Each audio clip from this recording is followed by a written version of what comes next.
Hello, everybody, and welcome to the Highland Park Public Library's Shelf Isolation, a Readers Roundtable miniseries about books, culture, and what to read next. I'm Sara Marie, and this is your Information Reader Services Department. We are once again excited to bring you an episode about what we have been reading, watching, and/or listening to during this self-isolation. To begin our miniseries, I'm going to turn things over to our Readers Roundtable expert and moderator, Michelle. Hi, I'm Michelle. The first thing that I have been listening to, I've been doing a lot of revisiting. So first I was listening to the fabulous Everything I Never Told You by Celeste, which is a fantastic family drama. It's about a Chinese American family in 1970s Ohio, and the middle and favorite child, Lydia, dies, which is not a spoiler. And it's a lot about the family finding out what happened to her. And they are a biracial family with a Chinese American father and a white mother. And it's just a lot about them trying to fit in. And it's just a really fantastic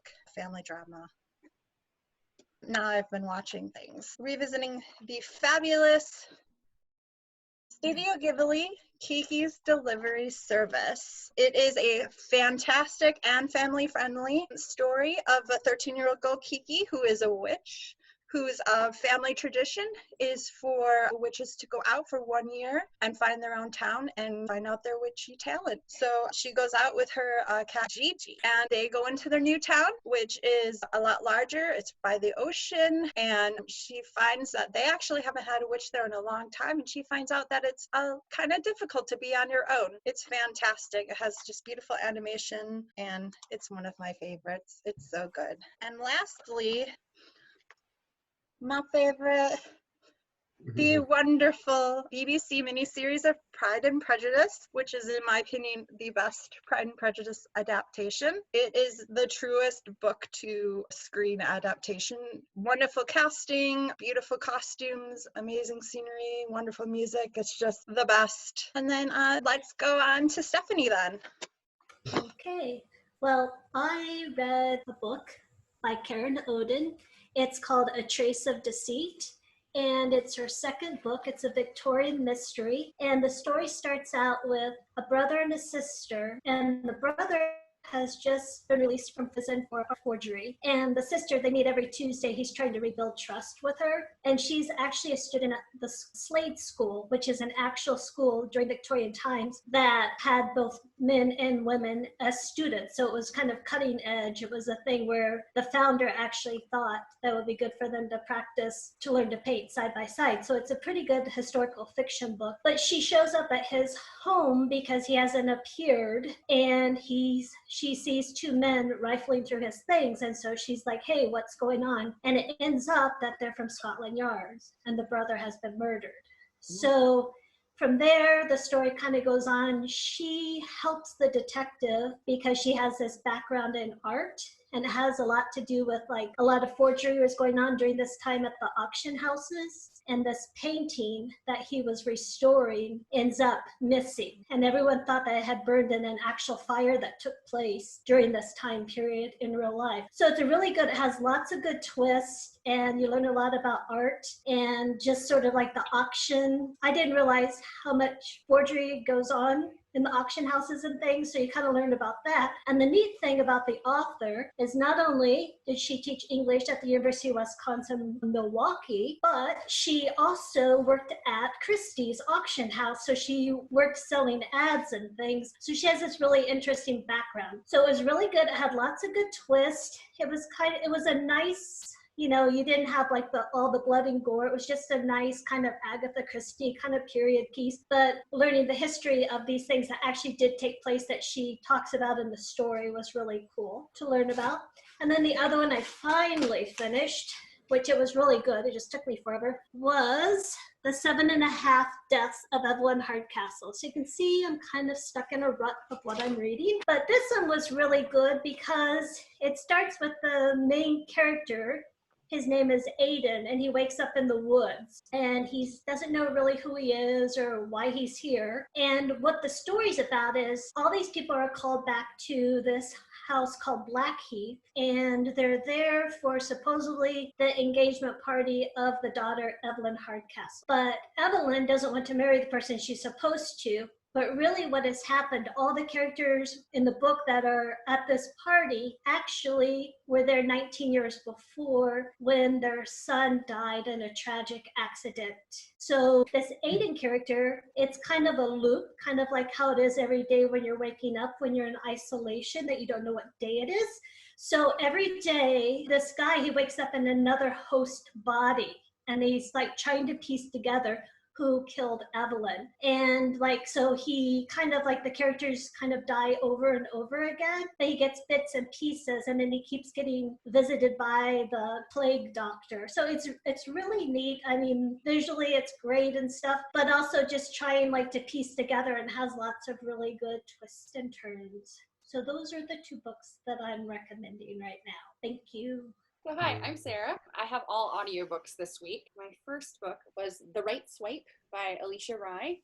It's the start of what seems like it's going to be a really cute series. It's a romance, sort of a romantic comedy about 2 people working for rival online dating apps. And it's all diverse characters. It does deal with some more darker issues. There's some workplace harassment, football players who have suffered traumatic brain injury. But the nice thing about a romance novel, even if you're getting into darker issues, you know it's going to end with happily ever after. So far been really good. This book series, Girl Gone Viral, comes out later this month. The ebook is already showing up on Overdrive, so you can put it on hold. Audiobook isn't yet, but I bet you will get it. And then my next book is another audiobook. This was Next Year in Havana by Chanel Cleaton, historical fiction. It has 2 parallel storylines, one happening in 1958 in Havana and the other in Miami in 2017. So her romance storylines, one at the height of the Cuban Revolution and then her granddaughter going back to Cuba to try to scatter her ashes. And it was really good. There's a second book. They're not quite a series, but they're connected. So the next one's about the sister of one of the main characters, called When We Left Cuba. And then the third one, The Last Train to Key West, comes out in June of this year. And then finally, my last recommendation, an audiobook for the whole family, Harry Potter and the Philosopher's Stone. So Audible has made a bunch of audiobooks free right now, and one of them is the first Harry Potter book, in case anyone hasn't read it or wants to read it again. But the big deal is that it's the Stephen Fry recording from the UK, not the Jim Dale recording from the US.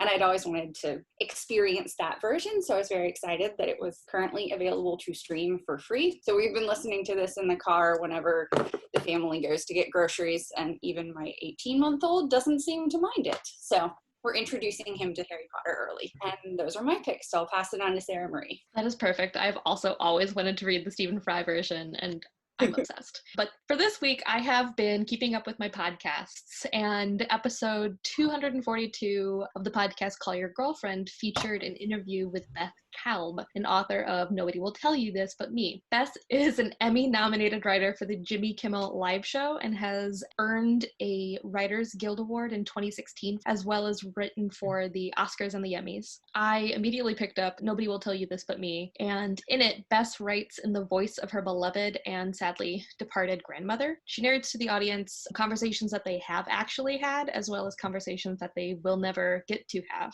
Beth certainly earned her comedy writing chops and is truly funny and also poignant. Early in the book, which I'm actually listening to, Beth recounts a scene from her grandmother's life where Beth's mother, Robin, had gotten ill while abroad in France and hadn't wanted to worry anybody. And then not after hearing from Robin, Beth's grandmother, on a whim, called up the American hospital in Paris and asked for Robin Bell's room, please. When Robin had picked up the phone, Beth's grandmother immediately slammed the phone down and within 8 hours had grabbed the next flight from Kennedy Airport and was in Paris at Robin's bedside. So it's kind of like stories like this and little notes and little voicemails and pieces of advice, like if you ever find a lipstick that suits you, buy 20 of them, that just litter the pages and just make it a great cathartic book for this time.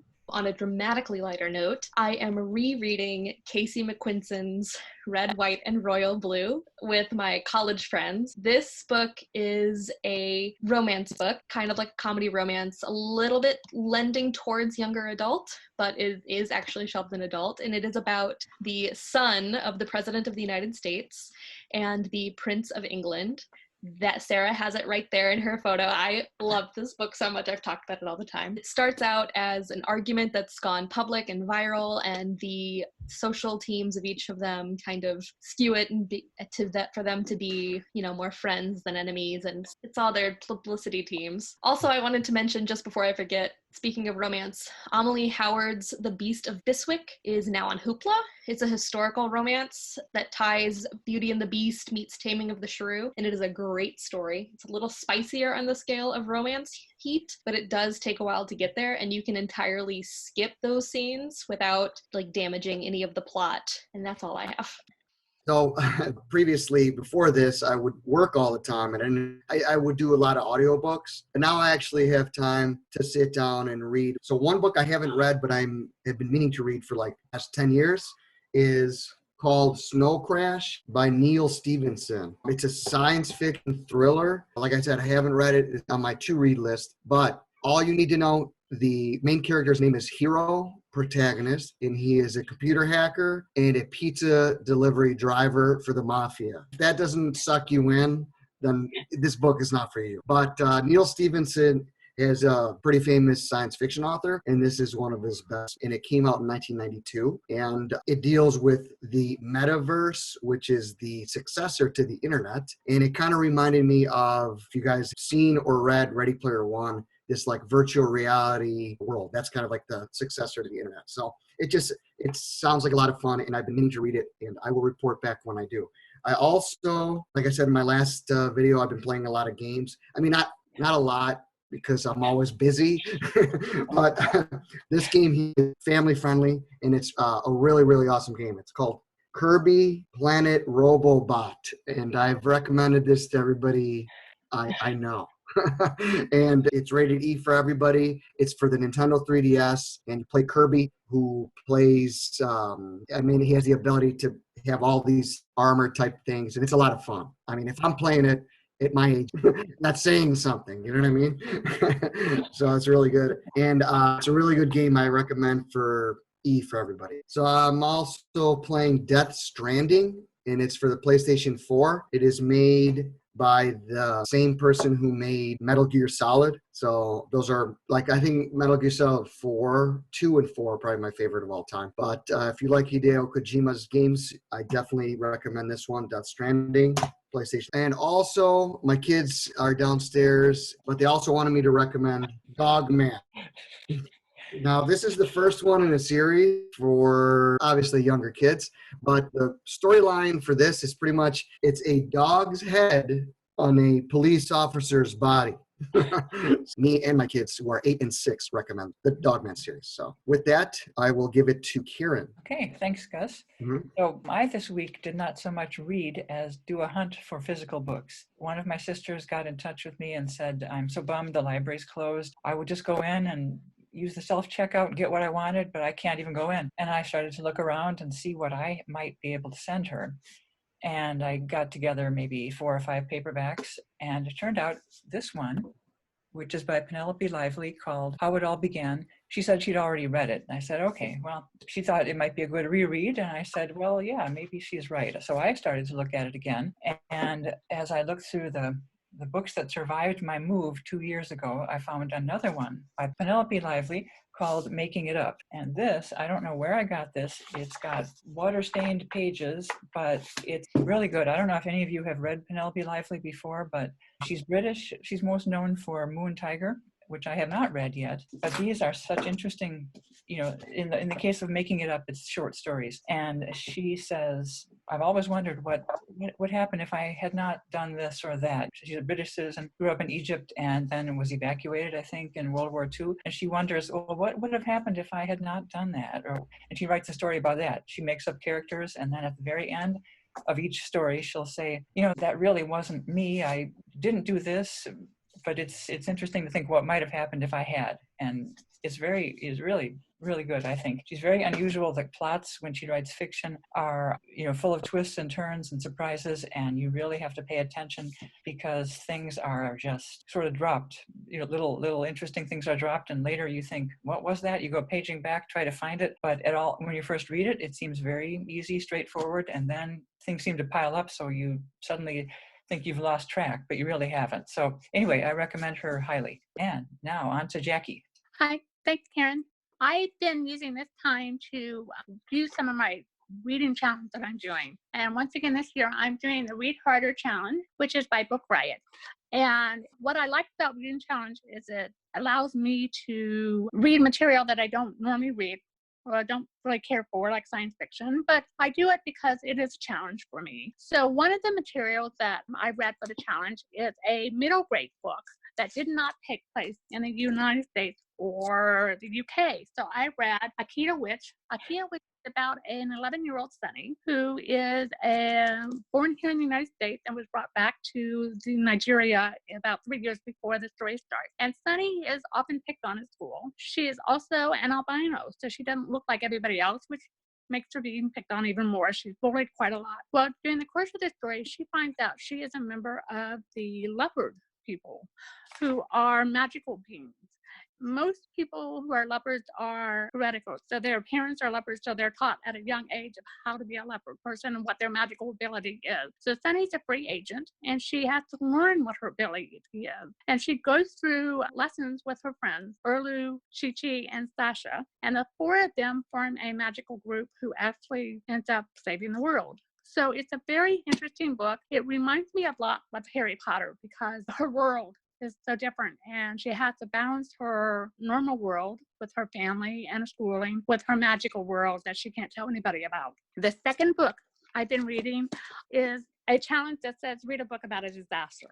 Now we're kind of in the middle of a disaster, and I kind of debated about whether I talk about this or not, but I found the book so inspiring. It's called We Fed an Island. It's by Jose Andres, who's a chef who has started a charity called World Central Kitchen. And it's his experience after Maria just wiped out Puerto Rico, going to Puerto Rico and setting up food stations for people. He and multitudes of other chefs and volunteers fed Puerto Rico.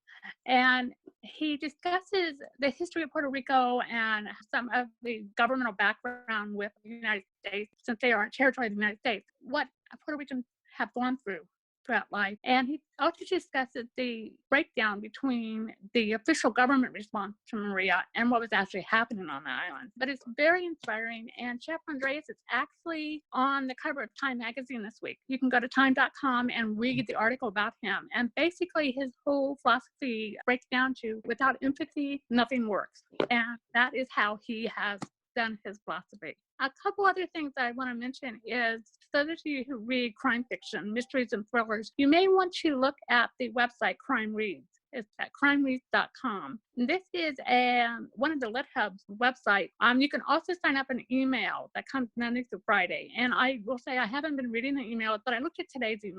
And usually at the top of the email, they have something fun. And today, in 1974, The Sting was awarded the Oscar for the Best Picture Award. So I thought that was kind of fun to read. The other thing that were mentioned today, and usually they have it towards the beginning of the month, is a roundup of the best new crime novels, mysteries, thrillers, and sometimes true crime is in there too. And they do this throughout the month. They will highlight new books that are out there that the different editors are reading on Crime Reads. They also have a lot of articles about authors and crime stories that are going on. And today there was an interview with Lee Childs. So you may want to check that out if you're interested in crime fiction. Another thing I found out is the Alvin Ailey Dance Company is sharing full-length videos of their performances online for very limited time. So go to alvinailey.org if you enjoy dance, and it is a lot of fun to see them because they are beautiful, beautiful dancers. And there's actually a video that explains how some of the moves are done in Revelation, which is my favorite of all times of theirs. So that's what I've been doing, and I'm going to turn this over to Lisa. Hi. Okay, so I've been doing a lot of rereading comics that I just happen to like. So one thing that I recently reread is Mother is Coming, which is a Foxtrot collection of the Sunday strips, which he switched to doing instead of Sundays and dailies a few years back. And I also reread a more recent book, The Fire Never Goes Out by Noelle Stephenson, which is fantastic. This is available on Libby right now, so you can put a hold on it if you're interested. Noelle Stephenson wrote Nimona, which is also fantastic, and you should definitely check that one out. The Fire Never Goes Out is more of a memoir instead of Noelle Stephenson's usual like fantasy or Lumberjanes type stuff. And she sort of recaps some of the year in review things that she'd done on Tumblr before, and then also adds in some more contextual comics and notes that adds more explanation to what was going behind. And it's really good. It talks a lot about sort of like the development and understanding of her mental health and how she sort of started to feel more of together an adult. And it's just wonderful. Then I'm also going to start soon High Fire by Owen Colifer. He is one of my favorite authors, and this is an arc, but there are copies of this available on Libby too, so you can put holds on that if you want. This one is about a dragon that lives in a swamp, and he sort of fell from being like high fire lord, and now he just sort of sits around in a lazy boy and drinks and smokes and encounters a young Cajun swamp rat who is come into some sort of conflict with a dirty cop, and it looks like exactly the sort of thing I love when Owen Colifer writes, so I'm really excited to start that one. And then also, because my sister had to come home from college early, because everyone's coming home from college, we've been playing a lot of board games in my family since we're all together. And one thing that we did was one of my personal favorites, Spy Alley. We actually have 2 copies. One of them has been played with so much that the spy cards got scuffed, and then people figured out which scuffs meant which cards and started cheating. So I got a second copy with clean cards. Now everyone has to be on it. So Spy Alley is sort of a cross between Clue and Monopoly almost. You get one of 6 nationalities, and you have to keep your nationality secret, and you go around the board and you collect different spy items, and then you either win by landing on your embassy or by guessing out the nationalities of all the other spies. And it gets really competitive, and when it gets really intense, sometimes people get mad at each other in the way that you get mad at Monopoly, so it's fun. And then finally, I also finished the blanket I was knitting.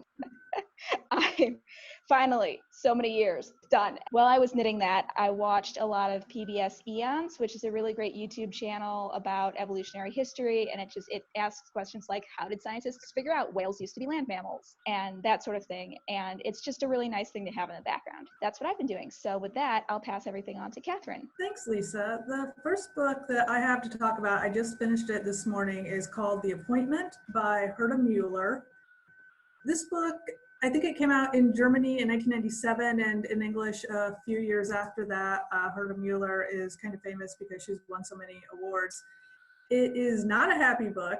It is the story of a young woman who works in a clothing factory under the Romanian dictatorship. And one day, sort of almost on a whim, because she'd like to immigrate, she puts a little note into the pocket of a garment that is destined to be exported to Italy, and it basically, just asks somebody to marry her so that she can get out of the country. It doesn't really say much more than that. But this leads to her getting into a lot of trouble. She eventually ends up losing her job, and she is interrogated over and over again over this incident and some other things that were sort of pinned on her. So the appointment is basically her appointment to go to these interrogations that she's called to. And she takes the bus there, and most of the book is just sort of her talking about within her head the things in her life as she goes along on the bus, relationships with people basically. And I think the nice thing about the book is just the way it describes her relationships, and it is just such a realistic portrait of a young woman. And it's well worth a read. It's not the happiest book, but it is fairly short. It's not like you're just stuck with it forever. The second book I'm going to talk about is one that some of you heard me talk about before, which is Good Talk by Mira Jacob. This is a book about a woman who starts talking to her 6-year-old when he starts asking questions about race. It's a memoir and conversations is the subtitle, and basically the whole book is Mira Jacobs' conversations with her son, with her friends, with her husband. She grew up in New Mexico, now lives in New York City, and her parents are Indian immigrants. Her husband is Jewish American who also grew up in New Mexico. They were acquainted growing up but reconnected in New York and got married and had their son. And it sort of covers recent US history, but basically her struggles with how to address race in America and make her unsafe growing up as a mixed race kid. But it's really cute. Her son especially just brings so much to it with, you know, his own observations and just what things look like through the eyes of a 6-year-old. So it's not necessarily a super heavy book, even though it talks about really important issues. And the third book that I've been reading and about 2/3 of the way through is a book of poetry. It's National Poetry Month in April. We're just starting off. It's by Ellen Dore Watson. It's called Pray Me Stay Eager. And I found it on Hoopla. Then right after that, Sarah Marie pointed out that actually there's a lot of poetry books on Hoopla, which there are. And so, you know, if you're thinking about reading some poetry for National Poetry Month, that is a good place to start. This book I'm really enjoying. I'm not all that adept at describing poetry, so I thought I would share a few lines of a poem I liked called Ode to Fear. Within it, the narrator is sort of talking to, I think, her daughter. And she says, "Last night you thanked me for teaching your child self not to suffer in advance. Fear, the great obliterator of now. Grace, the not letting it." And so I think the poems have a lot of really nice moments like that, and I'm looking forward to reading the rest of the book. And now to Nancy. So I was inspired this weekend. There's an article by Ann Patchett in the New York Times about reading different kinds of books, including books for teens. And she recommended a book called The Miraculous Journey of Edward Tulane. It's on Hoopla, yay. And it's starting out a little bit to sound like The Velveteen Rabbit, but I'm hoping it'll be more interesting. Ann Patchett said it changed her life, so interesting to read that. The other thing I have been doing has been exploring new music. While working with the Ravinia programs, I discovered a Venetian composer, Emanuele Wolf-Ferrari, and he wrote a really fun opera they did for many years, Ravinia, called The Secret of Sudan, and it's on YouTube. I started discovering his other music that much is on YouTube, and through that I discovered a violinist I was not familiar with, who was born in Wisconsin, Julia Gustavo, who has a really interesting life story that someone should write about, because as a child prodigy, she came to Chicago, then went to New York, and her mother took her to Europe, and she was there when World War II broke out, and her mother, according to her, would not let her leave, and she played concerts with all the best Nazi conductors during World War II, which really did not do, she was 20, she's a young woman, and that did not help her career in the end. But circling back, Wolf-Ferrari, the composer I discovered, wrote a violin concerto for her in the 40s, and it is on YouTube, a recording of her playing it. It's a really fun, charming violin piece. And I hope with publishing these programs on the IDA and DP.LA and Illinois Heritage Hub, people will discover these recordings and these musicians and composers. So this week, I started reading Overdrive's Big Library Read, which is a book that they make available with no holds as both a book and an audiobook for all library users to read at the same time. And then they run a book club along with it, an online through Libby book club. So if you're missing your book club, this is a way to participate in one at this time. And the book is called Funny, You Don't Look Autistic. This is what it looks like. And it is this young man who wrote it. He's written it himself. It's his life story. He's, I guess he must be in his 20s. He's Canadian, so he's very nice. And he is a comedian, and he also has a diagnosis of autism. And he basically writes his life story as he sees it, talking about, from a very young age. And his brother also has autism, so talks about the different ways it manifests itself in different people. And it's quite interesting. And then you can send, questions to the author. You can interact with other people who are reading the book. You can write comments. So I would recommend, opening your Libby app and opening the book up and reading it, because it's something I have been enjoying. Another book that I've been reading is on Hoopla. There's an author that I like. He's actually a commentator. He used to be on National Public Radio all the time, and his name is Daniel Pinkwater. He writes a lot of children's books. One called The Big Orange Splot. Another one is called Aunt Lulu. And they're very silly, just very silly books. And he's quite a colorful person. And he grew up in Chicago in the 50s and ended up in New York, decided he wanted to be an artist, lived in New Jersey, and he's just a great raconteur, for lack of a better word. He tells a great story. So I went looking for audiobooks or any audio recordings of him, but I couldn't find any. But I did find one of his books that I think is aimed at maybe middle school or younger readers. Maybe Gus's kids could read it and tell me what they think. 4 spoken stories. And it's on Hoopla, and I'm enjoying it. It's just really silly. I mean, just remarkably silly. So, that's kind of where I'm at these days. So that is what I have to recommend for this week.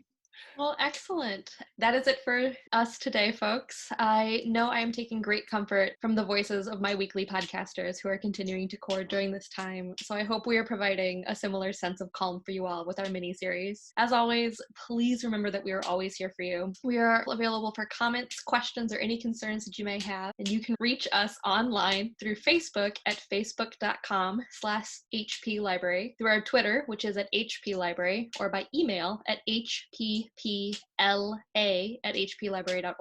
You can find this information online through our website, which is hplibrary.org. Our intro music today was Carefree by Kevin MacLeod. You can find more information about this and the titles we mentioned, as well as the links and YouTubes, in the show notes below. Okay, everybody, this is us signing off. Until we see you next, stay safe. And stay sane.